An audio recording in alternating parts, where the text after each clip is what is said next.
Everybody's screaming, everyone's crying. So what's the occasion? Well, Congresswoman Omar got voted off the Foreign Affairs Committee.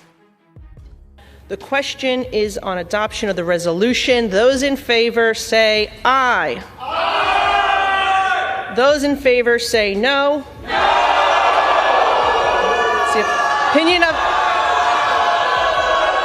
It's the opinion of the chair that the ayes have it and the resolution is agreed to. And without objection, the motion to reconsider is laid on the table. The atmosphere on the House floor grew tense as Representative Ilhan Omar's remarks ignited fierce debate among lawmakers. What began as a routine session quickly spiraled into a storm of controversy. Across the aisle, members accused Omar of disregarding her duties as an elected official, arguing that her recent comments about Somali affairs crossed a line between cultural concern and national obligation, to her critics. It appeared she was giving greater weight to Somalia's interests than to those of the United States, an accusation that set off a firestorm of outrage and political posturing. Soon, the discussion was no longer about policy, it was about loyalty. The confrontation placed Omar's motives, judgment, and record directly in the public spotlight, reigniting old wounds and partisan divisions. During one particularly heated session, several representatives from South Carolina rose to challenge her past remarks, drawing fresh attention to her now infamous comment, "Some people did something." The phrase, first uttered in reference to the September 11th attacks, has long been viewed by critics as insensitive to one of the nation's darkest days. To them, it symbolized poor judgment and a troubling lack of empathy toward a tragedy that still defines modern American memory. Years later, that single statement continues to shadow Omar's career, resurfacing whenever debates over patriotism, loyalty, and accountability reach the congressional floor. It remains a defining flashpoint, one that has shaped how both her supporters and opponents view her place in American politics.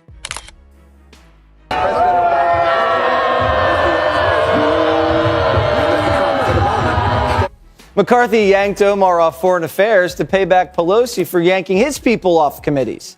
He didn't want to do it, doesn't think it's right, but he had to do it.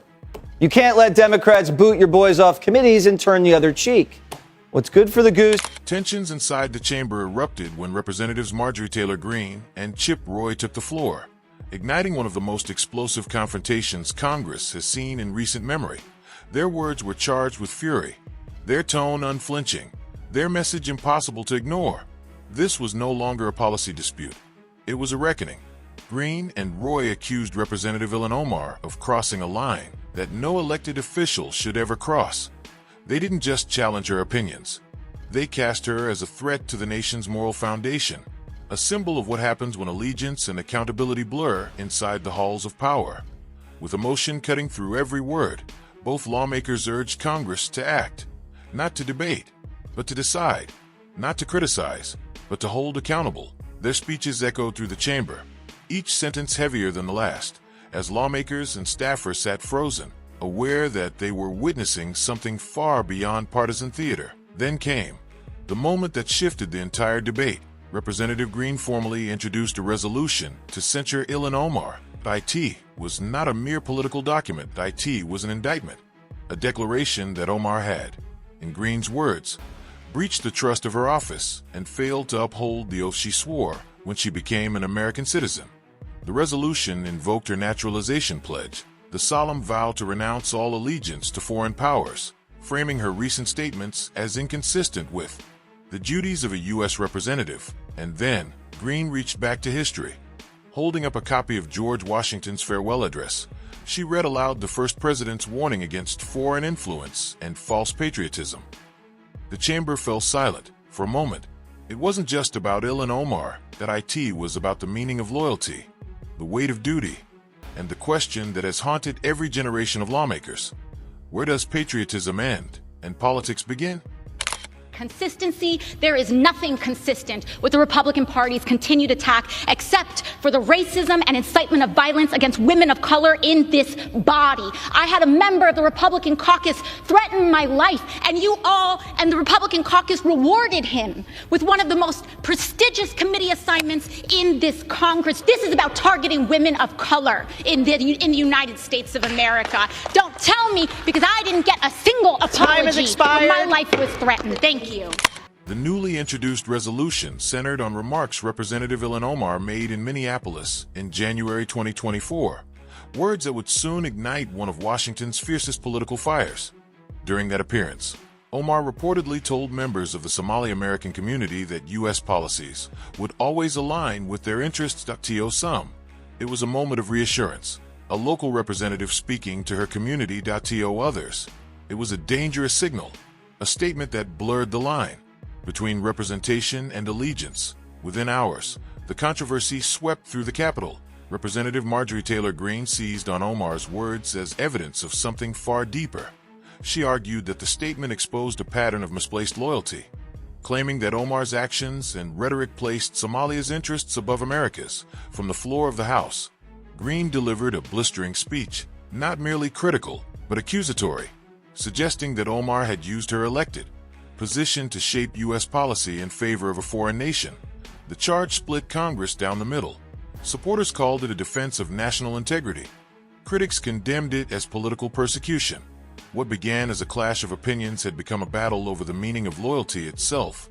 As the debate deepened, lawmakers faced an uncomfortable question. Where does free speech end and divided loyalty begin? Many wrestled with that balance, torn between the right to speak for immigrant communities and the duty to protect the nation's broader interests. The implications reached far beyond Omar's political career. They hinted at how Congress might handle similar controversies in the future, in an era defined by global ties and domestic mistrust. When Greene concluded, Representative Chip Roy rose to speak, his tone cooler, but every bit as forceful. He reminded the chamber that questions of loyalty and principle were not new to American politics, citing historic congressional showdowns, from bitter judicial confirmations to the nuclear option battles of the Senate. Roy warned that the issue at hand was not merely partisan. It was constitutional. Roy's message hit with quiet force. This confrontation, he said, was not about Ilhan Omar alone. It was about the erosion of trust in the very institutions meant to safeguard democracy. His final words hung in the air like an unanswered challenge, leaving the House in uneasy silence. In that moment, it became clear this was no longer political theater. It was a defining test of how America understands loyalty, representation, and identity in a time of deep division. Republicans are waging a blatantly Islamophobic and racist attack on Congresswoman Omar. And I've said it before, I will say it again. The white supremacy happening is unbelievable. This is despicable. This is just a bunch of racist gaslighting. Could it be the way that she looks? Time is Could expired. it be her religious practices? This clearly isn't about what Ilhan Omar said as much as who she is. Being a smart, outspoken black woman of a Muslim faith is apparently the issue. The GOP is now doing what it is best at. Critics of Representative Ilhan Omar painted her as a lawmaker frequently at odds with the ideals they believed defined American identity. They pointed to her voting record as evidence of a broader pattern, one that, in their view, challenged national interests and endorsed policies misaligned with the country's core values. From debates on border enforcement to issues of criminal justice and foreign engagement, her detractors argued that Omar consistently supported measures that, they claimed, weakened U.S. resolve and blurred its independence. Standing at the forefront of that criticism was Representative Marjorie Taylor Greene, whose words carried both intensity and moral conviction. She charged that Omar's legislative priorities failed to reflect the voices of everyday Americans, those who, in Greene's view, felt increasingly unheard in the nation's capital. Her tone was not merely political, it was moral and urgent, framing the dispute as a question of leadership, duty, and the very direction of the republic.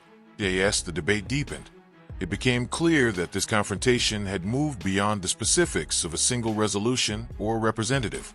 What unfolded on the House floor was a philosophical clash between two visions of America's future. Greene and Representative Chip Roy cast the moment as a litmus test of patriotism, a defining choice between unwavering allegiance to the Constitution and sympathies that, they warned, risked eroding it. Their message struck a powerful chord with the America First contingent and those who believed the country had drifted from its founding convictions. For that audience, this was not simply a policy debate. It was a moral line in the sand. The atmosphere in the chamber reflected that divide. The energy was electric, the tone raw. Republican lawmakers rallied behind Greene and Roy's impassioned defense of national fidelity, while some independents, and even a few Democrats, voiced unease over the persistent controversies surrounding Omar's public record. By the time the speeches concluded, the air in Congress had shifted. This was no longer a partisan argument contained by party discipline. It had become a national reckoning, a moment when lawmakers were forced to confront uncomfortable questions about loyalty, integrity, and the true meaning of representation in an era where every word, every vote, and every allegiance is magnified under a relentless public lens. Weaponizing hate against a black, beautiful Muslim woman. They turn Congress into a place of fear-mongering hate.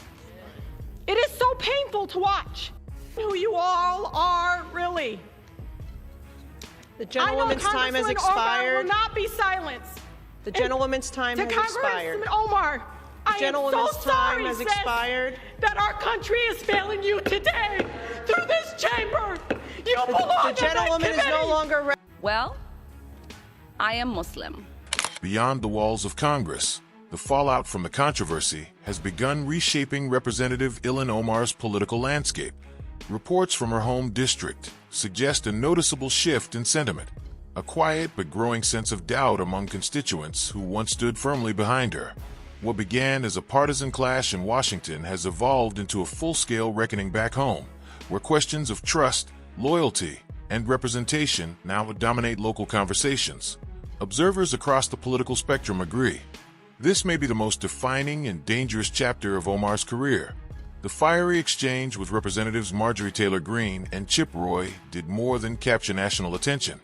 It reignited old controversies and introduced new ones, leaving Omar to navigate an increasingly volatile political terrain.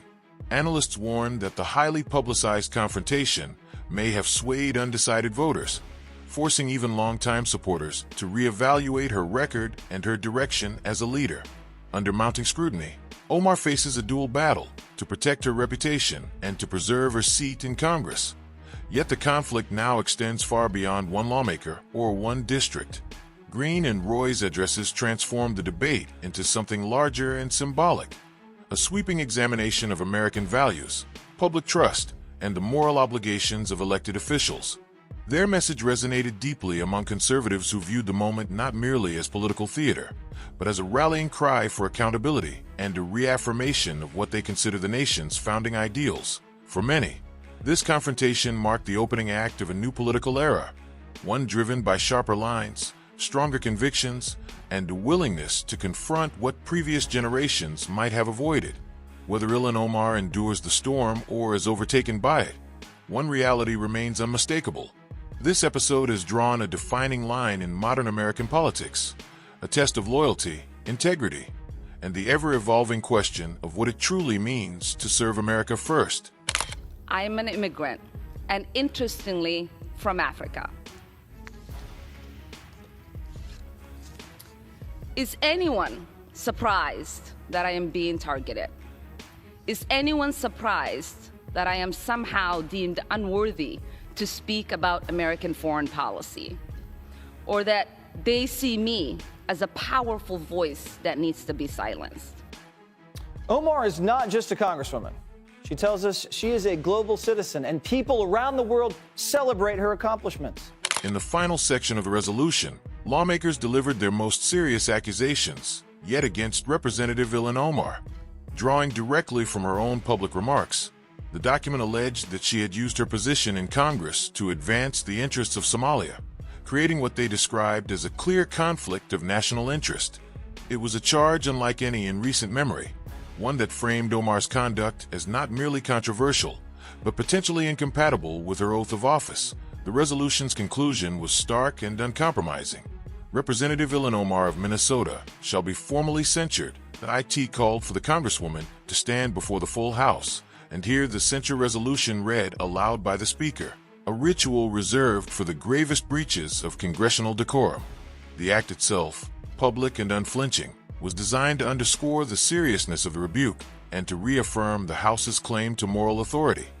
But the punishment didn't stop there. The measure also recommended Omar's removal from two key committees, the Committee on the Budget and the Committee on Education and the Workforce, pending further review.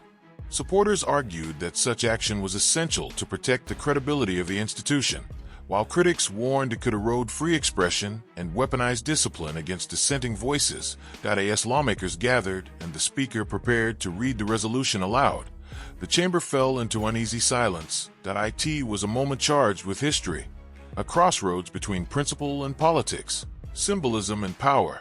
Every member in the room understood that what they were about to witness would resonate far beyond the marble walls of the Capitol, a decision that would ripple through Washington, across the media, and deep into the nation's conscience. We don't know what those accomplishments are, but if you listen closely, the world is clapping. My leadership and voice will not be diminished if I am not on this committee for one term. My voice will get louder and stronger, and my leadership will be celebrated around the world as The gentleman from Texas was recognized, and as debate resumed, the chamber's energy shifted. The air inside the House grew tense, the kind of tension that signals history in the making. Lawmakers rose from their seats, one after another, voices sharp and deliberate. Supporters of the censure resolution spoke with unwavering conviction, insisting that this moment transcended party politics. This, they argued, was not about Democrats or Republicans. It was about principle, about protecting the nation's integrity and restoring faith in public office. They maintained that Representative Ilhan Omar's remarks had crossed a line, that her words appeared to elevate the interests of Somalia above those of the United States. Such an implication, they said, could not be brushed aside or minimized within the walls of Congress. The tone grew increasingly solemn as Republican leaders warned that the oath of office must never become a mere formality. It was, they declared, a sacred promise, a pledge of undivided loyalty to the Constitution and to the people it protects.